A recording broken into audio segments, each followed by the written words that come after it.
함께 오늘 주신 하나님의 말씀 보겠습니다. 오늘 말씀은 데살로니가 후서 1장 5절에서 12절입니다. 한 목소리로 봉독하겠습니다. 이는 하나님의 공의로운 심판의 표요 너희로 하여금 하나님의 나라에 합당한 자로 여김을 받게 하려 함이니 그 나라를 위하여 너희가 또한 고난을 받느니라. 너희로 환난을 받게 하는 자들에게 환난으로 갚으시고 환난 받는 너희에게는 우리와 함께 안식으로 갚으시는 것이 하나님의 공이시니 주 예수께서 자기의 능력의 천사들과 함께 하늘로부터 불꽃 가운데에 나타내실 때에 하나님을 모르는 자들과 우리 주 예수의 복음에 복종하지 않는 자들에게 형벌을 내리시리니 이런 자들은 주의 얼굴과 그의 힘의 영광을 떠나 영원한 멸망의 형벌을 받으리로다. 그날에 그가 강림하사 그의 성도들에게서 영광을 받으시고 모든 믿는 자들에게서 놀랍게 여김을 얻으시리니 이는 우리를 증거가 너희에게 믿어졌음이니라. 이러므로 우리도 항상 너희를 위하여 기도함은 우리 하나님이 너희를 그 부르심에 합당한 자로 여기시고 모든 선을 기뻐함과 믿음의 역사를 능력으로 이루게 하시고 우리 하나님과 주 예수 그리스도의 은혜대로 우리 주 예수의 이름이 너희 가운데서 영광을 받게 하시고 너희도 그 안에서 영광을 받게 하려 함이라. 아멘. 신승미 전사님 나오셔서 하나님 나라에 합당한 자라는 제목으로 말씀 증거해 주시겠습니다.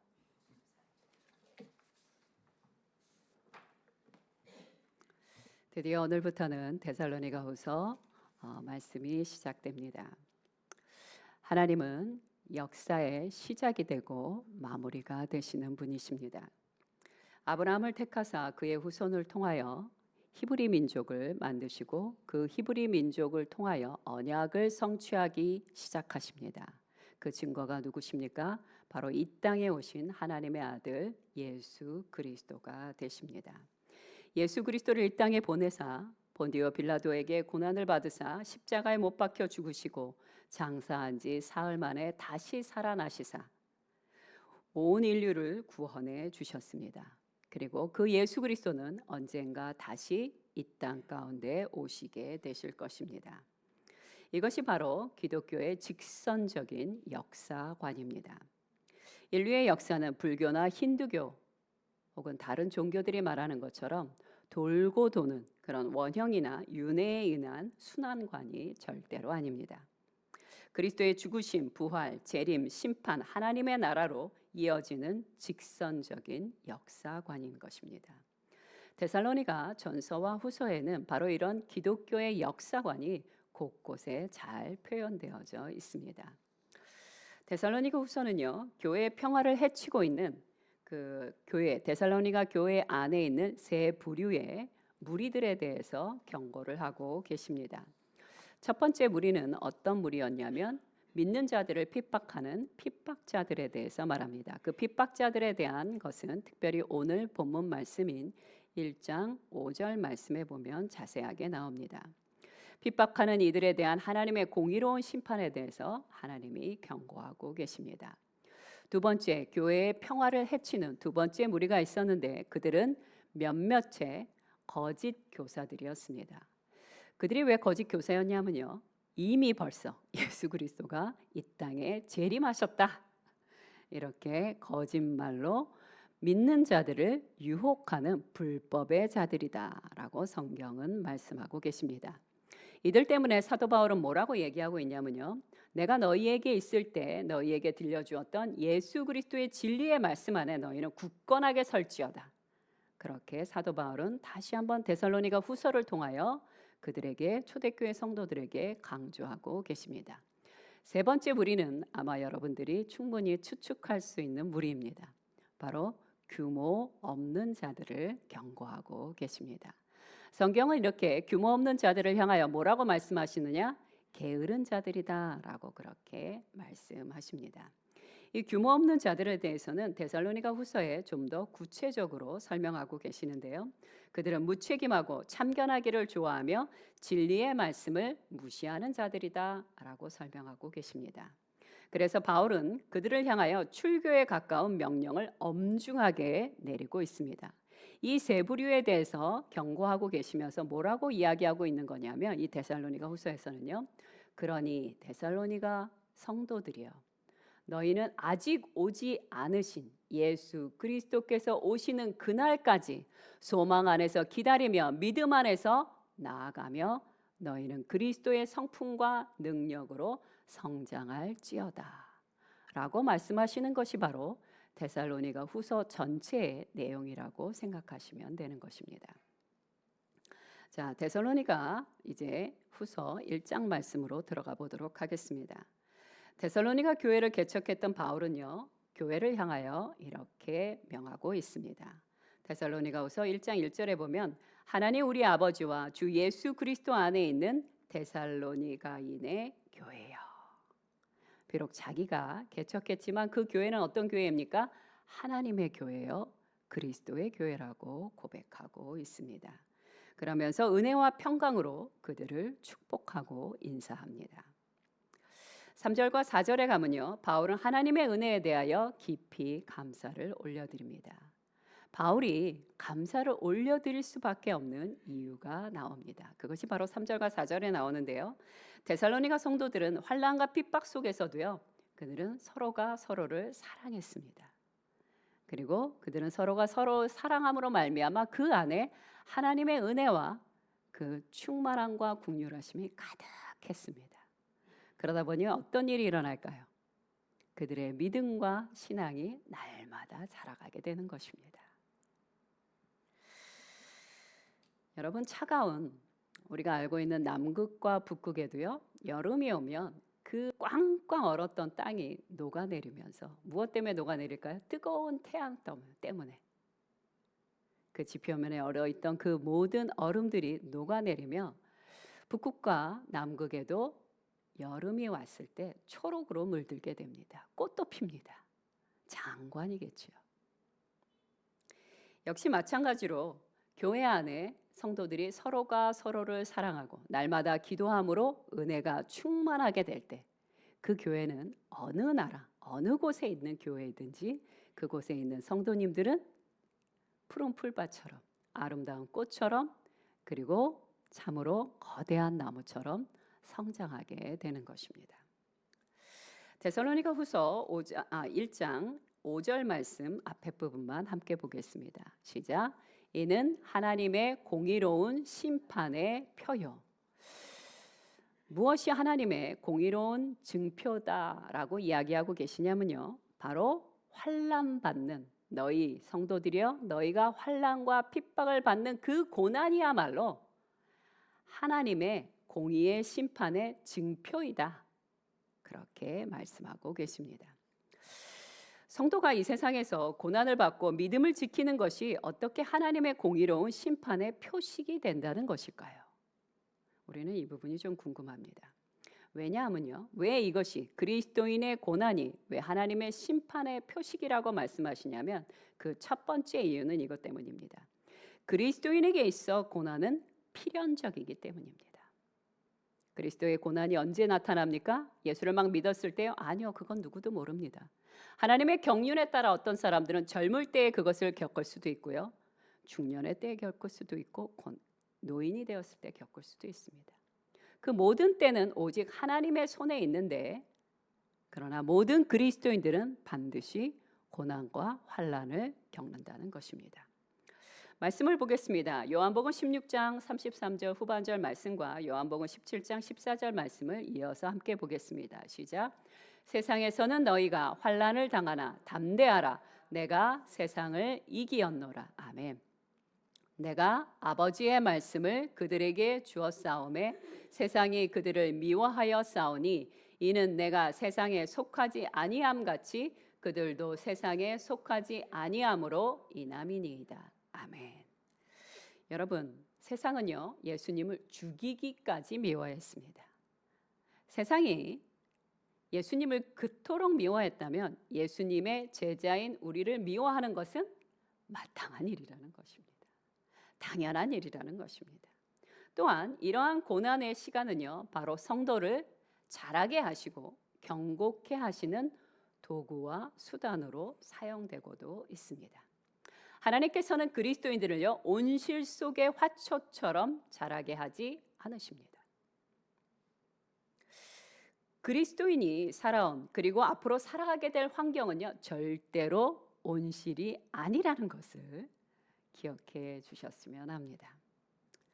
그러니 우리의 삶의 어떤 파트에 있어서는 마치 사막처럼 팍팍하고 모래바람이 휘날리고 그리고 마치 타는 듯한 목마름이 내 인생 가운데 갈증으로 느껴질 때 바로 그때 기억하시기 바랍니다. 이것이 바로 하나님의 심판의 날의 증표가 된다는 것을. 그리고 이런 고난 속에서 인내와 믿음의 경주를 저버리지 않게 될 때 약속의 말씀으로 무엇을 말씀하고 계십니까? 그런 자들에게는 주께서 재림하실 때 안식과 구원으로 인도해 주신다고 약속해 주십니다. 로마서 8장 17절 후반절과 디모데후서 4장 7절에서 8절 말씀을 함께 보겠습니다. 시작. 우리가 그와 함께 영광을 받기 위하여 고난도 함께 받아야 할 것이니라. 아멘. 나는 선한 싸움을 싸우고 나의 달려갈 길을 마치고 믿음을 지켰으니 이제 후로는 나를 위하여 의의 면류관이 예비되었으므로. 아멘. 우리가 얼마나 사랑하는 말씀입니까? 이거 말고도 너무 많습니다. 그리스도인들이여, 너희의 인생에 반드시 환난과 고난이 올 것이나 두려워하지 말아라. 이것이 성경이 우리에게 주시는 메시지입니다. 또 5절 후반부에는요, 주께서 고난을 허락하시고 우리에게 인내와 믿음을 요구하시는 그 목적에 대해서 설명하고 계십니다. 그 목적이 무엇이냐면요, 1장 5절 후반절 말씀 함께 다시 보겠습니다. 시작.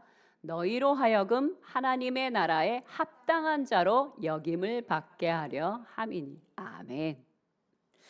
하나님은 핍박자들의 편견, 분노, 그들의 불의함을 통해 성도들의 믿음을 견고케 하시고 그들의 사랑과 인내가 자라나게 하십니다.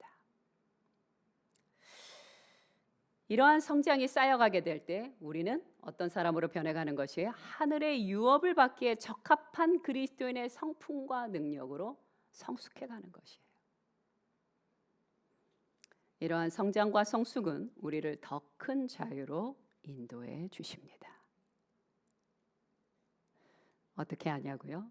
살아봤으니까 하는 것입니다. 또 하나님 나라에 합당한 자로 여기심을 얻게 한다는 것은 구체적인 어떤 뜻인지를 살펴보기 원합니다. 합당한 자로 여기심을 얻게 한다. 이것은 헬라어로 카락시오 데나이라고 합니다. 카락시오 데나이란 뜻은 어떤 단어이냐면요, 법적인 용어예요. 법적으로 이럴 때 사용됩니다. 이 사람은 이 일에 적합한 사람이다. 예를 들어 어떤 자격증을 주려 할 때 이 사람은 이 일을 하기에 합법적인 사람이다. 바로 그럴 때 사용되는 것이 바로 이 단어입니다. 카락시오 데나이. 그러니 이 단어를 길게 설명한다면 이런 뜻입니다. 하나님 나라에 들어가기에 합법적인 자로 여기심을 받는다 입니다. 하나님이 그렇게 말씀하시면서 아마도 땅땅 하고 도장을 찍어주실 것 같습니다. 인쳐주실 것 같습니다. 하나님의 나라는요, 아무나 들어갈 수 있는 곳이 절대 아닙니다. 하나님께서 인정하시는 자만이 들어갈 수 있는데 그 인정을 받는 대부분의 방식이 어떤 것이냐? 바로 고난의 풀무를 통과하는 것입니다. 그러니 그리스도인에게 있어 고난은 이상한 일이 아니라는 것이에요. 야고보서 1장 12절 말씀 한 번 더 보도록 하겠습니다. 시작. 시험을 참는 자는 복이 있나니 이는 시련을 견디어낸 자가 주께서 자기를 사랑하는 자들에게 약속하신 생명의 면류관을 얻을 것이기 때문이라. 아멘. 그냥 천국에만 들어가는 것이 아니라 이 모든 환난과 고난을 능히 믿음으로 이겨낸 자는 생명의 면류관까지 허락해 주시겠다고 약속을 주십니다. 아멘. 자, 이제 6절과 7절 말씀으로 넘어가겠습니다. 하지만 이 땅에서의 환난과 핍박과 불의함을 도대체 언제까지 우리는 지켜봐야 하는 것일까요? 하나님의 그 자비하심과 긍휼하심과 사랑은 알겠는데 하나님의 공의하심은, 의로우심은 우리가 어디에 있는지 발견하기가 어렵습니다. 이 악한 자들을 주님 언제까지 두고 보시겠습니까? 이 질문에 대하여 데살로니가후서 1장 7절은 이렇게 대답하십니다. 한 번 더 보겠습니다. 후반절 말씀만 보겠습니다. 시작. 주 예수께서 자기의 능력의 천사들과 함께 하늘로부터 불꽃 가운데 나타나실 때, 이때가 언제입니까? 재림의 때를 말하고 있습니다.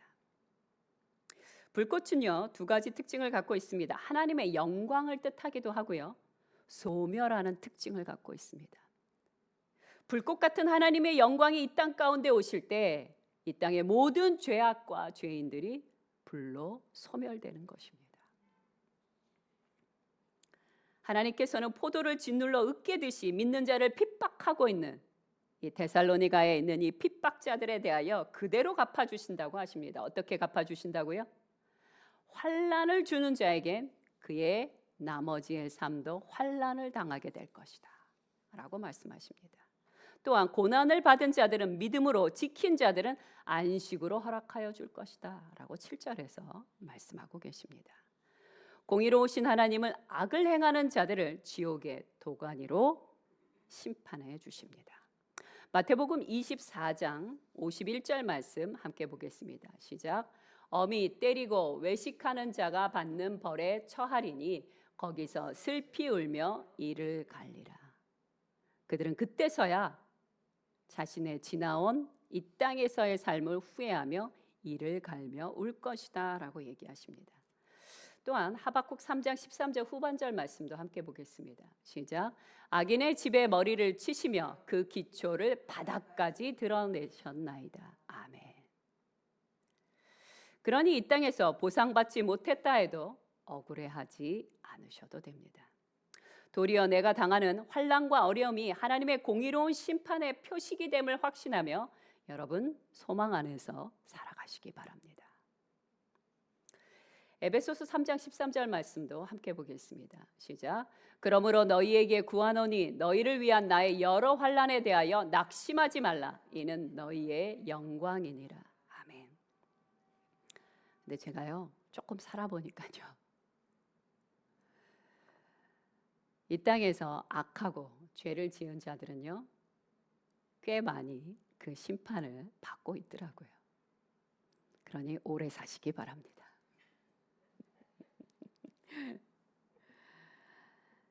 자, 또 말씀으로 넘어가겠습니다.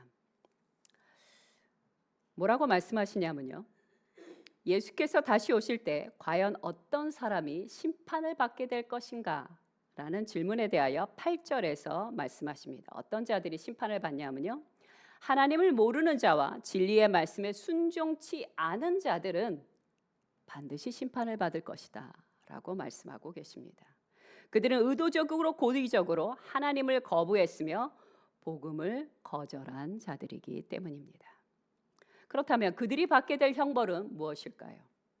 데살로니가후서 1장 9절에 그 답이 나오게 됩니다. 1장 9절 말씀 한 번 더 확인하겠습니다. 제가 읽어드리겠습니다. 이런 자들은 주의 얼굴과 그의 힘의 영광을 떠나 영원한 멸망의 형벌을 받으리로다. 여러분, 형벌을 받는데 그 형벌이 무슨 내용이라고 말씀하고 계십니까? 1장 9절에 이렇게 말씀하고 계세요. 그의 힘의 영광을 떠나, 다시 설명해 드릴게요. 주의 임재로부터 떠난 것, 그것이 바로 지옥입니다. 그들은 주의 얼굴과 힘의 영광과 임재로부터 제외된다는 것입니다. 그 말은 무슨 뜻입니까? 아직 예수 그리스도께서 재림하시지 않은 지금 현재는 어떤 상황이에요? 하나님의 영광이 함께하고 있는 시대라는 것이에요. 하나님의 영광도 함께 하시고요, 성령도 함께 하시고요, 악한 자들도 함께 있는 곳입니다. 그런데 언젠가 예수 그리스도께서 이 땅 가운데 오시게 되면 그때는 어떻게 될까요? 나뉘어지게 됩니다. 어떻게 나뉘어지나요? 천국이란 어떤 곳입니까? 예수 그리스도와 거룩하신 하나님과 영원토록 함께 있는 곳입니다. 지옥은요, 거룩하신 하나님의 영광이 하나도 없는 곳입니다. 그렇다면 우리는 이 땅에서도 지금 이 순간도 바로 하나님의 나라를 선택할 수 있는 것이에요. 내가 아침에 눈을 떴을 때 무릎을 꿇고 혹은 아직 이부자리에서 나오지 않은 채라도 괜찮습니다. 기도하시기 바랍니다. 주님, 오늘도 예수 그리스도와 함께 성령의 충만한 하루를 보내게 하여 주시옵소서. 나는 아직 천국을 맛보지 않았지만 이 땅에서 예수 그리스도와 함께함으로 말미암아 그것이 무엇인지 알기를 원하나이다. 그런데 내가 만약 예수 그리스도를 알기는 아는데, 하나님에 대해서 알기는 아는데 주님과 함께 살지 않습니다. 주님과 동행하지 않습니다. 그럼 나의 평생은 어떻게 되는 것입니까? 지옥 가운데 사는 것입니다. 지금은, 아직은 선택할 수 있어요. 내가 주님을 선택할 것인지 아니면 지옥을 선택할 것인지 선택할 수 있습니다. 그러나 주님의 바로 그때가 오면 그때는 기회가 없습니다. 모든 기회가 다 사라져버리게 됩니다. 그러므로 예수 그리스도께서 제자들을 향하여 말씀하시는 것입니다. 내가 다시 너희 가운데 오기 전까지 너는 복음을 전파하라. 왜요? 아직 기회가 있으니까요. 우리 열방교회 모든 성도님들은 여러분이 사랑하시는 가족과 친구와 이웃을 향하여 복음을 선포하는 지혜로운 자가 되시기 바랍니다.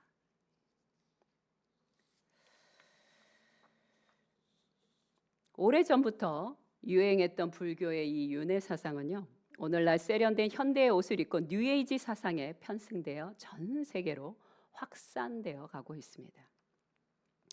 뉴에이지론자들은요, 이렇게 말하고 있죠. 뭐라고 말하냐면, 당신의 육체는 죽을지언정 당신의 영혼은 또 다른 육체 속으로 윤회하며 들어가 살게 될 것입니다. 영원히 반복되어 살아가게 될 것입니다. 그러니 죽음을 두려워하지 마시고 우리를 심판할 하나님이 있을 거라는 것도 생각하지 마시기 바랍니다. 이러면서 영화와 책, 여러 가지 강연을 통해 수많은 사람들을 유혹하고 있습니다. 이것을 믿는 사람들은요, 지옥은 없다고 생각합니다. 왜요? 하나님 존재 자체를 거부하니까요. 심판이 있을 거라고도 생각하지 않습니다. 사단의 거짓말에 속아 넘어가는 것입니다. 그래서 그들은 죄 짓는 것을 조금도 두려워할 필요가 없습니다. 왜요? 심판이 없으니까요. 지옥도 없으니까요. 어차피 내가 죽어도 어떻게 된다고요? 또 살아난대요. 다른 육체를 통하여 또 살아간다고 얘기하니 뭐 이번 생은 포기하고 다음 생에 잘 살아보지 뭐. 이것이 요즘 젊은 사람들이 많이 하는 말입니다. 사단의 거짓말에 아주 깊이 스며들어져 있는 말들이죠. 그들은 남이야 고통을 당하든 말든 불법으로라도 돈을 벌어 자신이 원하는 대로 그 순간의 쾌락을 취하며 살아가고 싶어 합니다. 그러나 성경은 분명하게 말씀하십니다. 고린도후서 5장 10절과 계시록 20장 12절 말씀을 함께 살펴보겠습니다. 시작. 이는 우리가 다 반드시 그리스도의 심판대 앞에 나타나게 되어 각각 선악간에 그 몸으로 행한 것을 따라 받으려 함이라. 또 내가 보니 죽은 자들이 큰 자나 작은 자나 그 보좌 앞에 서 있는데 책들이 펴 있고 또 다른 책이 펴졌으니 곧 생명책이라. 죽은 자들이 자기 행위를 따라 책들에 기록된 대로 심판을 받으니. 아멘. 여러분, 성경은 명확하게 말씀하십니다. 심판은 반드시 있고 너희의 살았을 때 행하였던 그 모든 죄악들 따라 너희는 심판받게 될 것이라고. 거짓에 여러분의 마음이 빼앗기지 않도록 믿음으로 지켜나가시기 바랍니다. 자, 11절과 12절 말씀으로 넘어가겠습니다. 이제 바울은 종말을 향하고 있는 성도들을 향하여 진지하게 기도를 합니다. 뭐를 위해서 기도했을까요? 데살로니가 성도들이 영적으로 성숙하기를 위해 간절히 소망하며 기도를 합니다. 그런데 이 영적 성장은요, 하나님의 은혜가 있어야 합니다. 그것이 첫 번째예요. 그런데 하나님의 은혜가 임하고 나서 두 번째로 필요한 것이 있는데 그것이 무엇이냐? 우리 성도들의 의도적이고 의지적인 훈련 가운데, 순종 가운데 나아가는 태도가 필요합니다. 아무리 하나님의 은총이 가득가득 임한다 할지라도 내가 나의 의지를 들여 순종하지 않는다거나, 내가 하나님, 내가 훈련받기를 원합니다, 내가 자라가기를 원합니다, 내가 성숙하기를 원합니다, 이런 의지적인 행동이 없다면 10년이 지나고 20년이 지나도 성숙은 나타나지 않습니다. 1장 12절 초반절에 이렇게 말씀하셨습니다. 우리 하나님이 너희를 그 부르심에 합당한 자로 여기시고, 여기서 부르심에 합당한 자로 여긴다고 할 때는요, 첫 번째 이것을 먼저 생각하셔야 됩니다. 우리가 예수 그리스도를 믿음으로 구원받았어요. 아멘. 내가 이제 주님의 말씀을 따라 열심히 주의 말씀을 순종하리라. 그런데 그 순종하리라 결심한 순간 넘어집니다. 우리가 넘어진다는 것을 주님은 잘 알고 계세요. 그래서 우리를 어떻게 해주셨습니까? 예수 그리스도의 보혈로 의롭다 칭해 주신 것입니다. 여기서도 뭐라고 얘기하십니까? 우리 하나님이 너희를 부르심에 합당한 자로 여기셨다, 칭해 주셨다. 하나님의 은혜입니다. 우리의 연약함, 우리의 부족함, 우리의 죄인됨을 너무 잘 알기에 우리를 그냥 예수 그리스도의 보혈로 말미암아 합당한 자로 인쳐 주신 것입니다. 이게 전부가 아니에요. 인쳐 주셨는데 이제는 예수 그리스도로 말미암아, 주님이 우리에게 주신 그 은혜로 말미암아, 주님이 우리에게 날마다 주시는 그 성령의 충만함으로 말미암아 우리는 어떻게 해야 됩니까? 의지를 들여 11절 후반절에 있는 말씀처럼 모든 선을 기뻐함과 믿음의 역사를 능력으로 이루려 해야 하는 것입니다. 모든 선을 기뻐함으로 받아들이시기 바랍니다. 또한 기쁨과 믿음의 역사를 능력으로 이루어 가시기 바랍니다. 이것이 바로 우리가 의도적으로 해야 하는 일입니다. 예수의 의로우심을 의지한 그리스도인이라면 이제부터는 자신의 영적 성장을 위해 의지적, 의식적으로 순종해 가야 합니다. 그리스도인의 영적 성장은 하나님의 은총과 플러스 성도의 의식적인 노력으로 이루어지는 것이에요. 이것이 없다면 불가능합니다. 둘 중에 하나만 있어도 불가능합니다. 둘 다 있어야 하는 것입니다. 말씀을 살펴보겠습니다. 에베소서 4장 11절과 12절. 12절부터 13절 말씀 함께 보겠습니다. 시작. 이는 성도를 온전하게 하여 봉사의 일을 하게 하며 그리스도의 몸을 세우려 하심이라. 우리가 다 하나님의 아들을 믿는 것과 아는 일에 하나가 되어 온전한 사람을 이루어 그리스도의 장성한 분량이 충만한 데까지 이르리니. 아멘. 이것이 바로 그리스도의 장성한 분량까지 이르는 원리입니다. 예수 그리스도께서 우리에게 날마다 주시는 은혜 가운데 충만히 거하고 주님이 우리에게 주신 그 말씀을 따라 단순하게 순종하여 살아가는 삶, 그것이 바로 주님의 성품과 능력을 닮아가는 것입니다. 결론을 말씀드리겠습니다. 그리스도인이란 단어의 유래를 아십니까? 다 아실 거예요. 하지만 제가 혹시 모르는 분을 위해서 설명해 드리겠습니다. 그리스도인이란 말은 헬라어로 크리스티아누스라는 단어입니다. 크리스티아누스라는 이 단어는요, 그리스도의 것이다 라는 뜻이에요. 이 말이 처음 시작된 것은 안디옥 교회에서 시작되었습니다.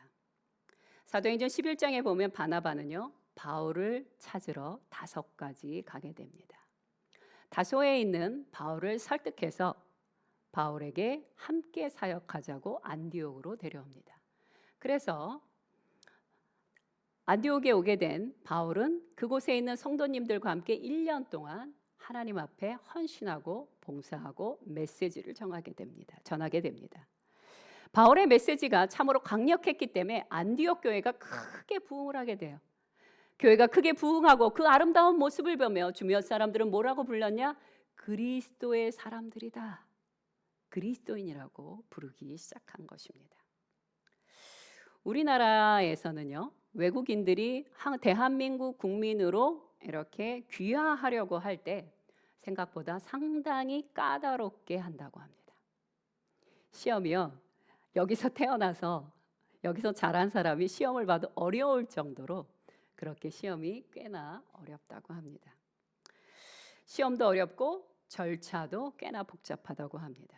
그렇게 하는 이유가 있어요. 그렇게 하는 이유가 뭘까요? 대한민국 국민의 정체성이 조금이라도 드러나기를 원하기 때문이에요. 그래서 까다롭게 시험에 합격해야지 그 자격을 주는 것입니다.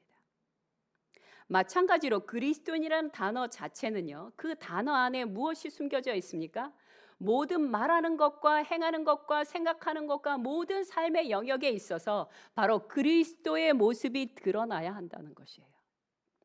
그래야 그리스도인이라는 것입니다. 진정한 그리스도인은 어떤 사람입니까? 예수 그리스도를 영화롭게 하는 사람이에요. 우리의 진정한 정체성은 예수 그리스도를 영화롭게 할 때 드러나게 됩니다. 그리고 예수 그리스도를 영화롭게 할 때 우리는 진정한 삶의 의미도 찾게 될 수 있습니다. 더불어 더 좋은 것이 있습니다. 우리가 날마다 예수 그리스도의 그 영화로움을 위하여 헌신하고 순종하며 살아갈 때 어떤 놀라운 일이 벌어지냐면요, 우리의 삶도 영화롭게 됩니다. 아멘. 이것을 칼빈은 뭐라고 얘기했냐면요, 이런 현상을 이중기적이라고 얘기합니다. 나는 그냥 내 것을 다 포기하고 나는 내 것을 내려놓고 주님의 말씀을 따라 예수 그리스도의 영광을 위해서 살았는데 어느 날 뒤돌아봤더니 내 인생도 참으로 영화로워졌다는 것이에요. 이것이 기적이라는 것이죠. 우리가 하나님 나라에 합당한 자로 그리스도를 영화롭게 하는 삶을 살아간다면 우리의 모든 날들은 참으로 기쁨과 즐거움과 면류관이 될 것입니다. 그러니 주님을 향한 헌신과 순종과 고난에 대한 핍박을 두려워하지 마시기 바랍니다. 예수 그리스도의 이름과 그의 복음을 위해 가끔은 고난을 자처해 주시기 바랍니다. 그분의 남은 고난을 우리의 몸에 채워주시기를, 그것이 내 평생의 영광임을 아버지 앞에 기도하는 성숙한 열방교회 성도님들 되시길 간절히 소망합니다. 함께 기도하겠습니다.